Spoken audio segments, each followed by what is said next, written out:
Radio J. Pont-Neuf, Shlomo Malka. Radio J.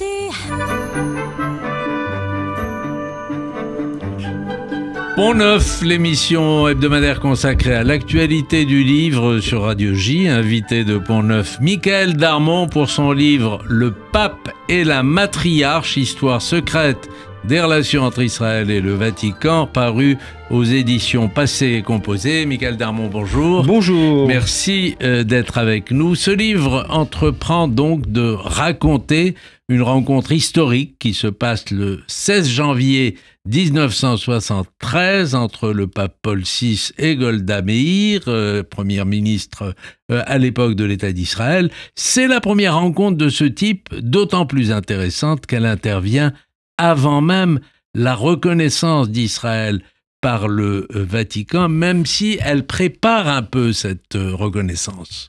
En fait, oui, cette rencontre, d'abord inédite, vous l'avez dit, c'était la première fois qu'un pape recevait en audience au Vatican un dirigeant de l'État d'Israël, et il se trouve que c'est la dirigeante Golda Meir, et que cette rencontre, eh bien, c'est aussi la rencontre entre deux géants du XXe siècle, entre Paul VI, le pape Paul VI, successeur de Jean XXIII, et Golda Meir, qui est la première femme à diriger une démocratie occidentale. Donc ce sont quand même deux personnages hors du commun. Et elle, effectivement, elle vient dans un contexte où elle demande au pape Paul VI, entre autres sujets, de procéder à la reconnaissance politique du jeune État d'Israël, qui a 25 ans environ, et le pape lui répond, le temps n'est pas encore venu, parce qu'il sort, lui, si je puis dire, du chantier immense qu'il a imposé et qu'il a réussi à faire construire au sein de la chrétienté, c'est-à-dire Vatican II, avec au cœur du Vatican II cette réforme liée à la relation avec le peuple juif, c'est-à-dire l'effacement du dogme du peuple déicide, l'effacement de la responsabilité pointé jusqu'à présent depuis des siècles par les chrétiens sur la mort de Jésus par les Juifs. Donc de ce point de vue-là, c'est une rencontre historique et qui va jalonner toute une série de relations officieuses ensuite qui aboutira bien plus tard, sous Jean-Paul II, à un processus de reconnaissance politique entre le Vatican et Israël. Et c'est un entretien d'autant plus marquant que peu de temps avant sa tenue, Golda Meir a échappé. Ça, c'est quelque chose que vous révélez d'une certaine manière. En tout cas, c'était pas très connu, cette tentative d'assassinat sur le sol italien de Madame Golda Meir. Alors, c'est intéressant parce que cet événement, effectivement, il est relaté par tous les spécialistes de l'histoire du renseignement dans le monde. Et qui sont parmi des gens qui sont extrêmement sérieux, qui ne sont jamais démentis dans leurs propos, et qui ont tous relaté, qu'ils soient espagnols, anglais, américains, français, cette histoire. Elle est mentionnée uniquement dans la biographie consacrée à Golda Meir par Claude Catherine Kiechman, d'une simple phrase où il est dit « En allant vers Rome, Golda Meir échappe à un attentat ». Du point de vue en fait des sources israéliennes, des récits israéliens, c'est extrêmement succinct. Elle-même, Golda Meir, dans son récit Ma vie, qu'elle a mis beaucoup de temps à écrire parce qu'elle était très réticente à l'idée d'écrire ses mémoires, elle n'en parle pas du tout. Mais tous les spécialistes de renseignement racontent cette histoire en se fondant sur des sources israéliennes d'ailleurs. Et palestinienne. Donc il m'a semblé intéressant de restituer le contexte de la rencontre inédite au Vatican, parce qu'effectivement, à cette époque-là, on est en 73, on est en plein dans les années révolutionnaires. L'Italie, Rome en particulier, et également le Vatican, c'est un nid d'espions. C'est une terre d'ailleurs aussi de refuge pour les activistes palestiniens. Nous sommes, et les terroristes de l'OLP, nous sommes un an après le massacre des Jeux Olympiques de Munich. Et toute l'énergie de Golda Meir à la tête d'Israël est concentrée sur la vengeance qui vise un après les autres les responsables de l'attentat de Munich. C'est cette fameuse unité, consigne qu'elle a donnée comme au Mossad de poursuivre, de construire de manière à aller régler justement leur compte à tous ceux qui ont été les instigateurs de Munich. Et voilà que le pape, après plusieurs tergiversations et plusieurs épisodes que je relate, eh bien, envoie une invitation à Golda Meir pour qu'elle soit reçue au Vatican. Dans ce contexte international où Golda Meir n'avait de cesse de vouloir briser l'isolement politique d'Israël, et malgré effectivement les réticences de son entourage ou même les incompréhensions ou scepticisme de son entourage politique, elle décide d'y aller parce que, dit-elle, au fond, on ne peut pas refuser de rencontrer la personne qui dirige les consciences de plus d'1 milliard de personnes sur Terre. Et donc, avec l'enjeu d'Israël de se faire reconnaître, il était important qu'elle aille au Vatican se retrouver face à Paul VI. Et la rencontre, effectivement, sera très importante. Alors, on va retrouver d'ailleurs le contexte dont vous parlez. C'est un contexte un peu similaire. On saute quelques années et la visite à la synagogue de Rome de Jean-Paul II, avec en fond la tentative d'attentat contre le pape, où vous révélez que le Mossad aussi a participé à l'enquête. Oui, dans l'histoire du renseignement européen, il est installé, il est mentionné, il est documenté que l'attentat donc qui a été perpétré contre Jean-Paul II en 1981, si mes souvenirs sont exacts, eh bien avait plusieurs pistes. Certains disent c'est la piste de la collusion financière et des règlements de compte liés aux malversations autour de la Banque du Vatican. D'autres disent ce sont les Turcs qui ont organisé l'attentat. Mais voilà qu'il arrive entre les mains du Mossad une série de renseignements qui leur font valoir plutôt que la piste serait à regarder du côté de Téhéran et du côté donc des mollahs iraniens. Et cette information est transmise par le Mossad à Jean-Paul II, qui écoute avec bienveillance le résultat de cette enquête-là. Et quelque part, ça accélère chez Jean-Paul II en signe de reconnaissance, ça accélère aussi le fait de, comment dirais-je, vouloir aussi accélérer le processus de reconnaissance à l'égard d'Israël. Il y a aussi un autre événement, un autre renvoi d'ascenseur qui a été fait après la visite et l'attentat déjoué donc contre Golda Meir. Nous sommes à ce moment-là en 1976 et le Mossad prévient le Vatican, à ce moment-là c'est encore Paul VI, qu'un projet d'attentat sur la place Saint-Pierre est en train de s'organiser contre lui de la part de l'OLP et de Septembre Noir. Et ce projet avance, les Israéliens suivent effectivement l'évolution de ce projet, préviennent le Vatican qui les remercie Israël et le Mossad d'avoir donné cette information-là. Et cet attentat va être changé dans son programme au dernier moment. Septembre Noir décide de changer le programme et transforme le projet d'attentat contre Paul VI en détournement de l'avion Paris-Athènes qui va atterrir à Entebbe et qui sera le fameux donc avion d'Air France qui sera délivré par les Israéliens lors de cette opération très célèbre. Le frère de Benjamin Netanyahou. C'est pour dire à quel point, à partir de la rencontre entre Golda Meir et Paul VI, une série de relations officieuses démarre entre le Vatican et Israël, qui continuent et qui confirment leur fascination mutuelle. C'est-à-dire qu'il s'agit de deux États timbre-poste, deux petits États géographiquement, mais qui ont une autorité morale et spirituelle considérable au-delà de leurs frontières. Ces deux États qui sont fascinés par le culte du secret. Et ce sont deux États dépositaires de la matrice de l'histoire judéo-chrétienne. Deux peuples qui se fréquentent depuis 2000 ans, mais qui n'ont pas de relation politique. Et il faudra toute cette série de péripéties jusqu'à ce que Jean-Paul II, en 1992, parce qu'il a un agenda géopolitique, parce qu'il est philosémite, décide de procéder à la reconnaissance diplomatique et politique de l'État d'Israël. Ça fait 30 ans cette année que les ambassadeurs suivi d'une visite en Terre Sainte, en Israël, et beaucoup d'autres papes après lui. Et après, les papes n'ont jamais quitté cette approche-là. D'ailleurs, il faut reconnaître et souligner que depuis l'adoption du texte Nostra Aetate au cœur de Vatican II, tous les papes qui ont suivi, qui ont succédé à Paul VI, ont pérennisé, porté, confirmé le dialogue judéo-chrétien et la fin de l'antisémitisme chrétien.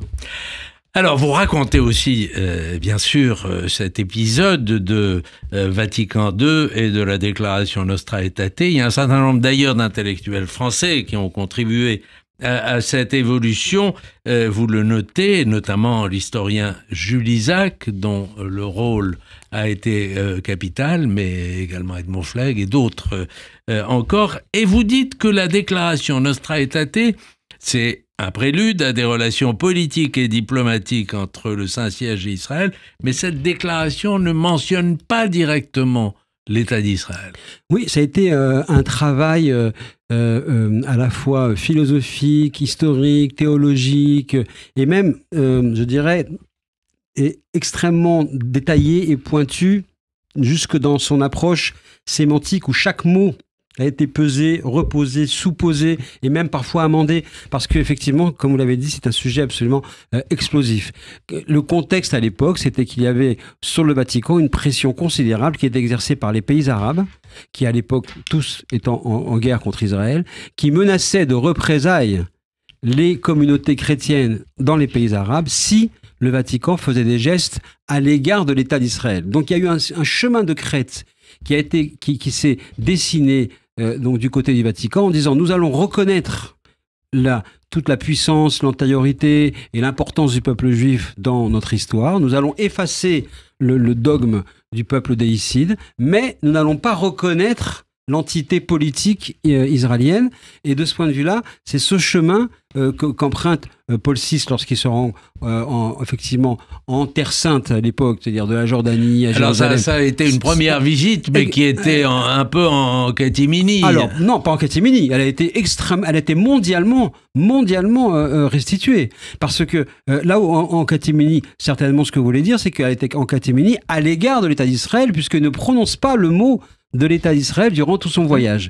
Mais il va en Israël, il va à Jérusalem, les autorités israéliennes se mettent en quatre. D'ailleurs, il parle d'un voyage en Terre Sainte, il ne prononce même pas le nom d'Israël. Mais les autorités israéliennes se mettent en quatre pour accueillir Paul VI. Il y a des détails considérables, par exemple sur la voiture. Le pape Paul VI est le pape, en fait, qui pose pour la première fois les codes et les canons, si je puis dire, du pape planétaire, du pape voyageur. C'est le premier pape à monter dans un avion pour arriver en Jordanie et ensuite aller sur Israël et sur Jérusalem. C'est celui qui le premier pape de la communication. Donc, l'événement du déplacement de Paul VI est un événement mondial considérable. D'ailleurs, le journal de l'époque, l'hebdomadaire Paris Match à l'époque, affrète une caravelle d'Air France pour transporter la rédaction tout entière et composer en cours de vol de retour un numéro spécial de 80 pages du pape en Terre Sainte qui va se boucler dans l'avion avec le rédacteur en chef qui est dans le cockpit et qui parle à travers la radio de l'avion à la rédaction à Paris pour boucler le journal. C'est-à-dire que ça montre à quel point l'événement était absolument considérable. Les autorités israéliennes, je disais, se mettent en quatre pour l'accueillir.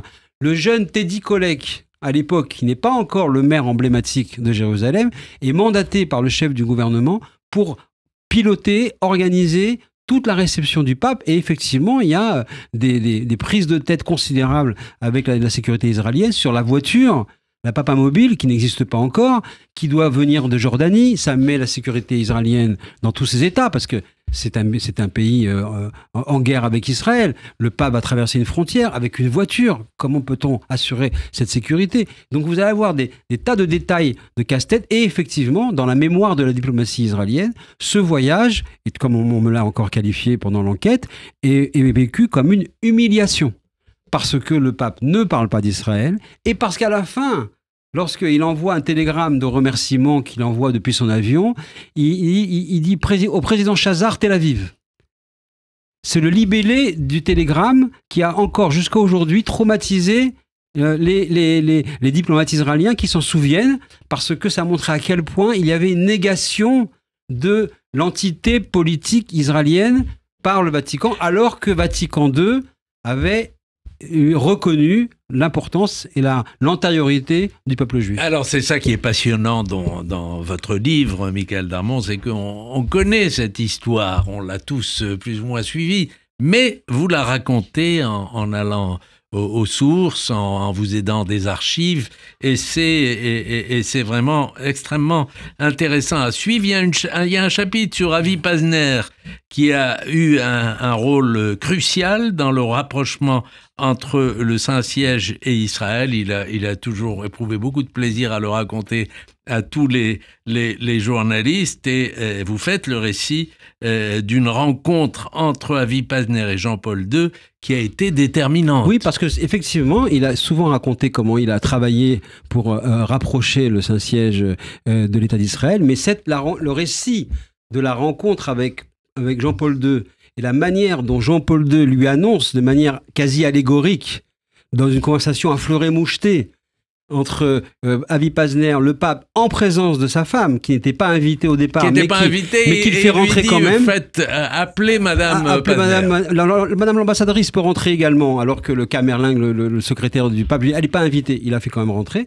Et il y a une conversation qui se déroule et qui effectivement reste dans les annales, en tout cas dans la mémoire d'Avi Pazner, qui me l'a raconté par le menu, et qui montre à quel point ce pape était déterminé à poser cet acte historique de la reconnaissance politique de l'État d'Israël, tout en lui disant aussi en sortant, et n'oubliez pas la responsabilité que vous avez en tant que peuple élu. Comme si aussi il voulait lui dire, je prends un risque politique majeur en établissant des reconnaissances diplomatiques. N'oubliez pas le rôle moral que vous avez également en tant que peuple juif.